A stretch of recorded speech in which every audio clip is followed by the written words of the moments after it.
ভাই আসসালামু আলাইকুম। ওয়ালাইকুম আসসালাম ভাই রহমতুল্লাহ। এই আপনাদের খেতে তো অনেক সুন্দর ধান হয়েছে আসলে। আল্লাহ পাক ধান দিয়েছে খুব সুন্দর, না দেখলে নয়। খুব সুন্দর ধান আসলে ভাই এই খেতে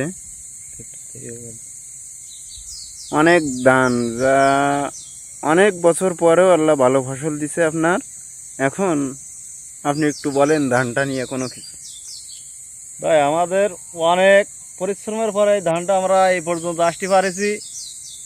যেহেতু আমাদের এই বন্যা কবলিত এলাকা, দুর্যোগ এলাকা, অনেক দুর্যোগের সঙ্গে মোকাবেলা করে আমাদের এই জীবন যুদ্ধে আমরা এই ধানগুলো লাগিয়েছি এবং অনেক খরচ খরচার বিনিময়ে আমরা আজকের এই ধানগুলো প্রতিষ্ঠিত করতে পেরেছি।